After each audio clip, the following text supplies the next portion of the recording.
حضور کی محفل سجاتے ہیں تو ہمارے اوپر اعتراض یہ کیا جاتا ہے کہ بھئی تم یہ اسلام میں بدعت کر رہے ہو، شرک کر رہے ہو، لہٰذا تم رسول اللہ صلی اللہ علیہ وسلم کو اتنا زیادہ بڑھا دیتے ہو کہ نعوذ باللہ خدا کے برابر کر دیتے ہو، حالانکہ یہ ہمارا عقیدہ نہیں ہے۔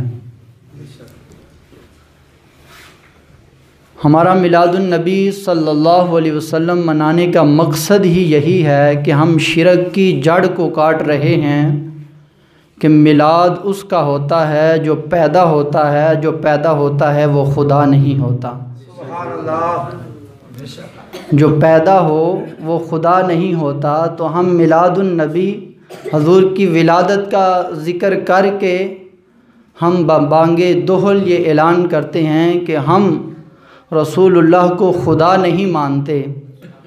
اگر ہم رسول اللہ کو خدا نہیں مانتے تو ہم رسول اللہ کو خدا سے جدا بھی نہیں مانتے۔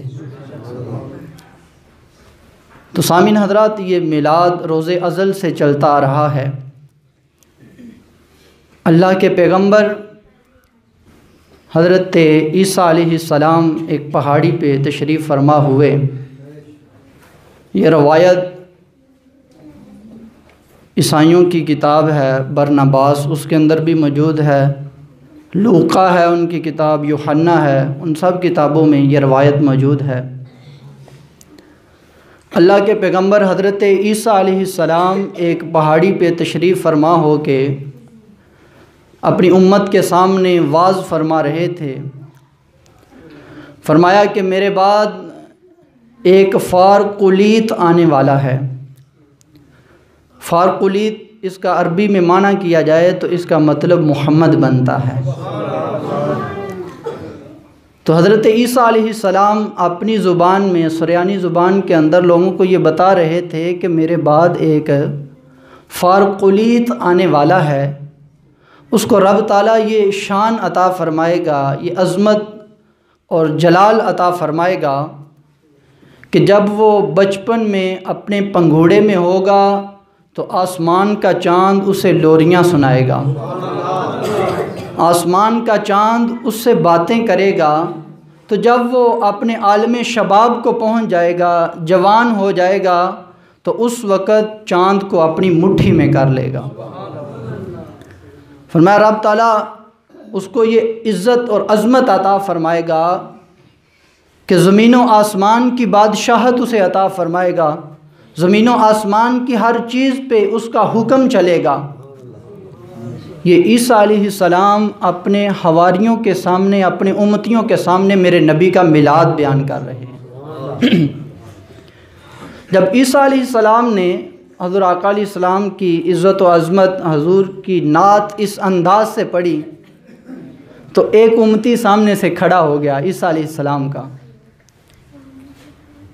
عرض کرتا ہے اللہ کے پیارے پیغمبر اے عیسیٰ روح اللہ، اللہ نے آپ کو بڑی شان عطا فرمائی ہے کہ آپ مادرزاد اندھوں کی چہرے پہ جب ہاتھ پھیرتے ہیں رب تعالیٰ آنکھیں عطا فرما دیتا ہے، آپ کسی قبر پہ جا کے حکم دیں تو مردہ کھڑا ہو جاتا ہے، آپ مٹی کے پرندے بنا کے اس میں پھونک ماریں تو وہ ہوا میں اڑنا شروع کر دیتے ہیں۔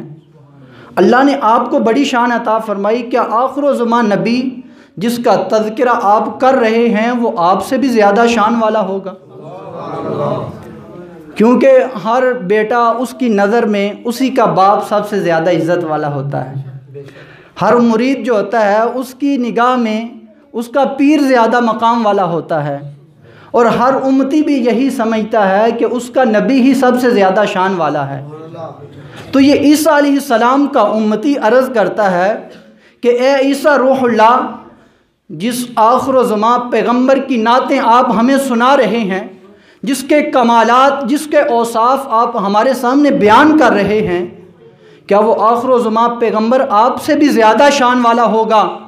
تو عیسیٰ علیہ السلام نے فرمایا میرے امتیوں، میرے حواریوں، اس آخر و زمان نبی کی شان کیا پوچھتے ہو؟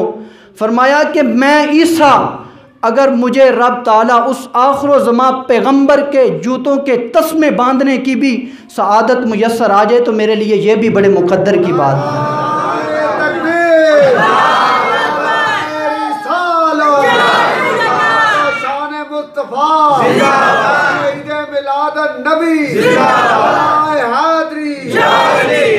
فرمایا مجھے تو بس اس آخر و زمان نبی کے جوتے بھی اٹھانے کی سعادت مل جائے تو ابن مریم کے لیے یہ بھی بڑے مقدر کی بات ہے۔ تو یہ عیسیٰ علیہ السلام اس انداز میں میرے نبی کا میلاد بیان کر رہے ہیں، اس انداز سے میرے نبی کی شان بیان کر رہے ہیں۔ اور اس میں بڑی قابل غور بات ہے کہ عیسیٰ علیہ السلام فرماتے ہیں کہ وہ آخر و زمان نبی جب اپنے بچپن میں ہوگا، بچپن کی عمر میں اپنے پنگوڑے کے اندر وہ آسمان کے چاند کے ساتھ باتیں کرے گا، آسمان کا چاند اسے لوریاں سنائے گا۔ تو میں یہ کہتا ہوں سامعین حضرات، یہ عقیدہ بریلویوں کا جو عقیدہ ہے، ہمارا اہل سنت کا جو عقیدہ ہے، کیا عیسیٰ علیہ السلام نے اپنا عقیدہ بریلویوں سے لیا یا بریلویوں کا عقیدہ وہ ہے جو اللہ کے پیغمبر عیسیٰ علیہ السلام کا عقیدہ ہے؟ یہ تو عقیدہ عیسیٰ علیہ السلام کا بھی ہے کہ چاند جو ہے وہ زمین سے 2,40,000 کلومیٹر دور کے فاصلے پہ ہے۔ تو عیسیٰ علیہ السلام کا یہ عقیدہ تھا کہ وہ آخر و زمان نبی کو رب تعالیٰ یہ شان عطا فرمائے گا، چاہے چاند جتنی بھی دور ہوگا یہ آخر و زمان نبی اس کی باتیں سن لے گا۔ چاند یہاں سے 2,40,000 کلومیٹر دور کے فاصلے پہ ہے، تو مدینہ پاک تو یہاں سے دور ہی نہیں ہے۔ جو نبی چاند کی باتیں سن سکتا ہے تو مدینہ پاک، وہ تو پھر نبی علیہ السلام کا بچپن تھا، پنگوڑے میں یہ چاند کی باتیں اتنی دور سے سنتے تھے۔ تو اب تو نبی علیہ السلام کی نبوت اپنے عروج کمال کو پہنچی ہے۔ کیا اب وہ نبی اگر یہاں مدینے میں بیٹھ کے یہاں پاکستان میں اس انجراواں والا کی مسجد میں اپنے غلاموں کی آواز کو سن لے تو اس نبی کے لیے کوئی مشکل بات نہیں ہے۔ یہ عقیدہ تو عیسیٰ علیہ السلام بھی رکھتے ہیں۔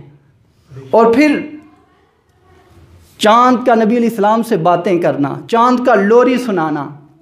چاند لوری کیوں سناتا ہے؟ کہ جب نبی علیہ السلام کے چہرے اقدس کے تیور بدل جاتے ہیں، حضور آقا علیہ السلام کے چہرہ اقدس کا رنگ متغیر ہو جاتا ہے، حضور آقا علیہ السلام کا رونے کو جی چاہتا ہے، تو چاند اتنی دور سے دیکھ لیتا ہے، چاند اتنی دور سے چہرہ مصطفیٰ کی، چہرہ والضحیٰ کی زیارت کر رہا ہے کہ میرے نبی کے چہرے کا رنگ متغیر ہو گیا، تو چاند میرے نبی کو وہاں سے لوری سنانا شروع کر دیتا ہے۔ تو چاند میرے نبی کا غلام ہے۔ اگر چاند اتنی دور سے میرے نبی کا چہرہ دیکھ سکتا ہے تو اگر نبی اپنی نگاہ نبوت سے دیکھے تو اس کی کمال کیا ہوگا؟ اگر چاند اتنی دور سے دیکھ سکتا ہے تو میرا نبی اگر خود دیکھے تو سامعین حضرات، یہ عیسیٰ علیہ السلام حضور آقا علیہ السلام کے اوصاف، حضور آقا علیہ السلام کے کمالات بیان کر رہے ہیں۔ اور فرمایا کہ حضور آقا علیہ السلام، روایت بڑی مشہور ہے، آپ سنتے رہتے ہیں،